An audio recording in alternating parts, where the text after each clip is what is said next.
यौम तकबीर मुल्की दिफा नाकाबिल तस्खीर बनाने का दिन। भारत के एटमी धमाकों के बाद पाकिस्तान ने 28 में 1998 को चाक़े में 5 एटमी धमाके किए। इस दिन पाकिस्तान मुस्लिम दुनिया की पहली और दुनिया की 7वीं एटमी कुव्वत बना। पाकिस्तान ने आलमी दबाव मुस्तरद करते हुए खित्ते में ताकत का तवाज़ुन बरकरार किया। पाकिस्तान ने न सिर्फ दुश्मनों के अज़ाइम खाक में मिलाए बल्कि दो टोक पैगाम दिया। कोई दुश्मन वतन अजीज की जानिब मैली आंख से देखने की जसारत ना करे। वज़ीर आज़म शहबाज शरीफ का आज आम तातील का ऐलान। कहते हैं यौम तकबीर सबसे लाली परचम तले मुत्तहिद होने की याद दिलाता है। इस दिन पूरी कौम ने फैसला किया है कि मुल्की दिफा पर कोई बैरूनी दबाव कबूल करके समझौता नहीं किया जाएगा। शबाना रोज मेहनत से इक़्तिसादी सलामती को यकीनी बनाएंगे।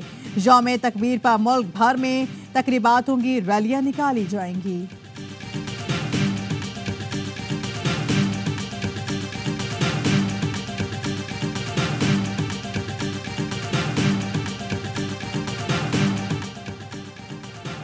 मुसल्लह फ़ौज और अस्करी क़यादत की यौम तकबीर का कौम को मुबारकबाद। ISPR के मुताबिक 26वें यौम तकबीर पर chairman joint chief of staff committee और मुसल्लह फ़ौज की सरबराह ने खुसूसी पैगाम में कहा, एटमी तजुर्बात ने कामयाबी से काबिल एतबार कम अज़ कम जुनून कायम किया और खित्ते में ताकत के तवाज़ुन बहाल किए। मुसल्लह फ़ौज और कौम शानदार कारनामे में गैर मुतज़लज़िल लगन और बेलौस कुर्बानियाँ देने वाले तमाम अफराद को खिराज तहसीन पेश करते हैं।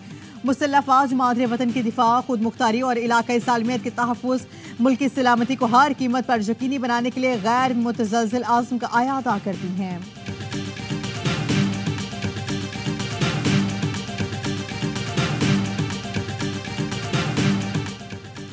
यौम तकबीर पर सिंध में मैट्रिक का पर्चा मुलतवी कर दिया गया। तालीमी इदारे बंद रहेंगे। मुलतवी होने वाला पर्चा आखिर में लिया जाएगा। जामे कराची के इम्तहानात मामूल के मुताबिक होंगे। खैबर पख्तूनख्वा में भी इम्तहानात मुलतवी नहीं किए गए। कैम्ब्रिज बोर्ड के ज़ेर-ए-एहतमाम पाकिस्तान में जारी O लेवल और A लेवल के इम्तहानात शेड्यूल के मुताबिक होंगे। आम तातील के ऐलान के बाद आज अदालतें भी बंद रहेंगी। इस्लामाबाद हाई कोर्ट में आज साइफर केस की समाअत थी।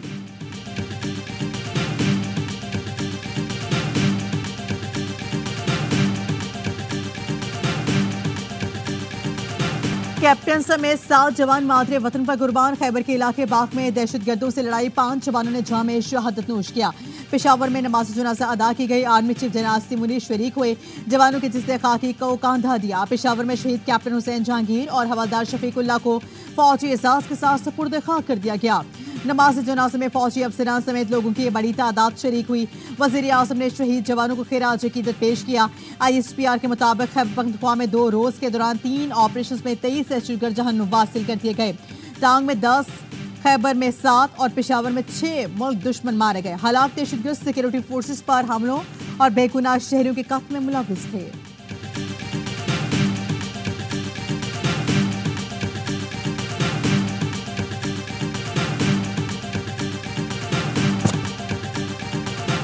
चढ़ाई की धमकी के बाद विफाक से लड़ाई खत्म। बिजली के मामले पर विफाक और खैबर पख्तूनख्वा हुकूमत में फार्मूला बन गया। वज़ीर आला अली अमीन गंडापुर, वज़ीर दाखिला मोहसिन नकवी और वज़ीर तवानाई अवैस लगारी साथ बैठ गए। अली अमीन गंडापुर ने कहा, विफाकी हुकूमत ने हमारे सूबे का ख्याल किया, शुक्रिया अदा करते हैं। वाजिबात और लाइन लॉसेस में अपनी जिम्मेदारी अदा करेंगे। सूबे के लोगों को भी रिलीफ मिलेगा। सूबे को लोड शेडिंग फ्री बनाएंगे। अवाम को सोलराइजेशन की तरफ लेकर जाएंगे। वज़ीर दाखिला मोहसिन नकवी ने कहा, ऐसा लग रहा था जैसे बहुत बड़ा बहरान है। काफ़ी अच्छी बातचीत हुई, बड़ा ब्रेक थ्रू हुआ। दोनों का मकसद आवाम को रिलीफ देना है। वज़ीर तवानाई अवैस लगारी ने कहा, जो मॉडल बनाया वो दूसरे सूबों में भी लागू करेंगे। पाकिस्तान का झंडा आगे बढ़ाया। हम सब ने मिलकर मुश्किलात का हल निकाला है। आज दोपहर तक नॉर्थ प्लस संवार कर लाहे अमल का ऐलान करेंगे।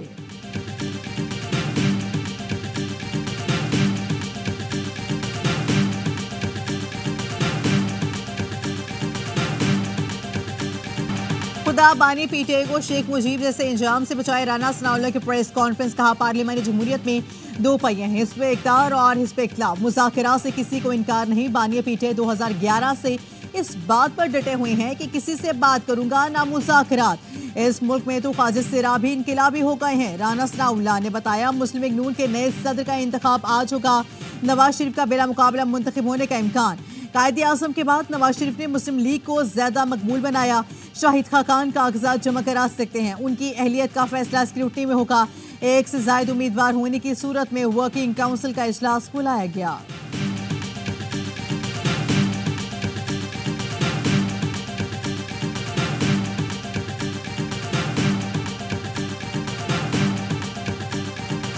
ख्याल है कि वो 10 दिन के अंदर बाहर नहीं आ सकता था वो शख्स। डील कर गए, ऑफर थी। हाँ हाँ, ऑफर थी, आज भी है। आज कहें कि भाईजान आप लोगों की मर्जी है, जब आप जो चाहे करें। हाँ, तो खान साहब को बाहर आने दे दिया जाएगा। एब्सोल्युटली। बानी पीटीआई के लिए आज भी डील की ऑफर मौजूद है। डील करके वो 10 दिन में बाहर आ सकते थे। किसी डील पर यकीन नहीं करते, इसीलिए जेल में है। तर्जुमान पीटीआई रऊफ हसन का दावा। प्रोग्राम 11th आवर में गुफ्तगू करते हुए रऊफ हसन ने कहा, उन लोगों की कोशिश है बानी पीटीआई के खिलाफ मजीद केस बनाए जाएं। शहमूद कुरैशी पर 8 मजीद केस, इसका वाज़ेह सबूत है। पूरा यकीन है 2024 में बानी बाहर आ जाएंगे। आज हालात मुख्तलिफ हैं, इमरजेंसी लगाएंगे तो मुल्क का नुकसान होगा। मैंडेट वापस करें तो बात हो सकती है। अलीमीन गंडापुर ने कहा, बतौर वज़ीर आला विफाक के साथ ताल्लुकात रखे हैं। सियासी दर्जा हरारत नीचे जाना चाहिए, मिलकर काम करना चाहिए।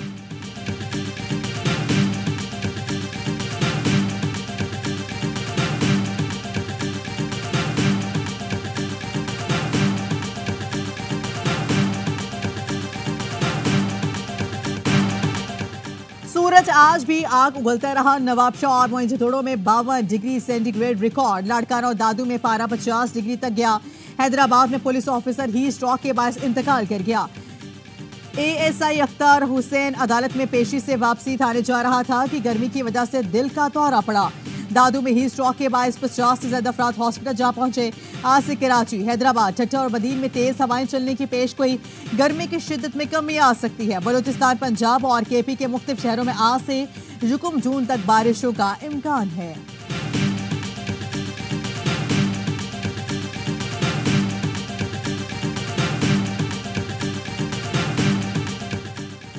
समुद्री तूफान रिमल ने बांग्लादेश और भारत में तबाही मचा दी। भारतीय मगरबी बंगाल में 16 और बांग्लादेश के इलाकों मोंगला और बीटागोटा में 10 अफराद हलाक हो गए। 120 किलोमीटर फी घंटा की रफ्तार से हवाएं चली। मूसलाधार बारिशों ने शेबी इलाके डूब गए। तेज हवाओं से दरख्त जड़ से उखड़ गए। बिजली के निजाम तबाह, लाखों अफराद बिजली से महरूम हो गए। दोनों मुल्कों के साहिली इलाकों से 10 लाख से ज्यादा अफराद की नकल मकानी।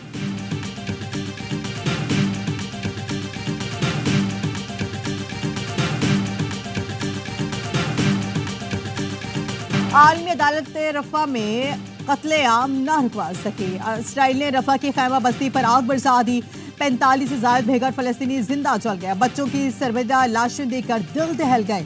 शोहदा में खवातीन भी शामिल हैं। दर्जनों अफराद झुलस कर जख्मी हो गए। मुतादिद की हालत तशवीशनाक है। काबे सहूनी फौज ने ममनुआ हथियारों का इस्तेमाल किया गया, जिसने हर चीज को जला कर रख दिया। इसराइल के गजा पर 24 घंटे में 10 होलनाक हमले, 230 से ज्यादा फलस्तीनी शहीद हो गए।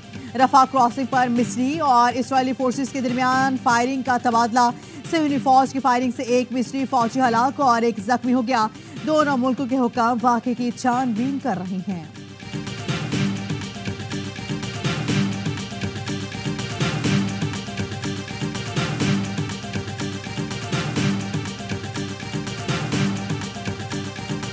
इसराइली वज़ीर आज़म ने रफा हमले को अफसोसनाक करार दे दिया। तहकीकात का ऐलान, अमेरिका की फिर इसराइल की अंधी हिमायत।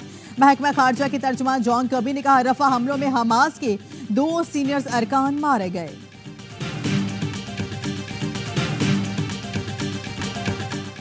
रफा में पनाह गुज़ीन कैंप पर इसराइली हमले इंतहाई अफसोसनाक हैं। अक़वाम मुत्तहिदा की नुमाइंदे बराए हाउसिंग का इसराइल के खिलाफ कार्रवाई का मुतालिबा। इमदादी एजेंसी बराए फ़लस्तीन अनरा का कहना है कि इसराइल का अक़वाम मुत्तहिदा के कैंप को निशाना बनाना हैरान कुन नहीं। पनाह गुज़ीनों के कैंप में मजीद हमलों की इतलात खौफनाक हैं। इसराइली रुकन पार्लियामेंट MK नेतन्याहू की हुकूमत को खौफज़दा करार दे दिया। सऊदी अरब के वज़ीर ख़ारिजा फैसल बिन फरहान ने इसराइल के लिए फ़लस्तीनी रियासत को तस्लीम करना ज़रूरी करार दे दिया। ब्रसेल्स में मीडिया से गुफ्तगू में कहा, 2 रियासतें हल फ़लस्तीन और इसराइल दोनों के मफाद में हैं। फरीक़ैन को चाहिए फौरी मुज़ाकरात करें। गजा के लोग ज़्यादा इंतज़ार नहीं कर सकते।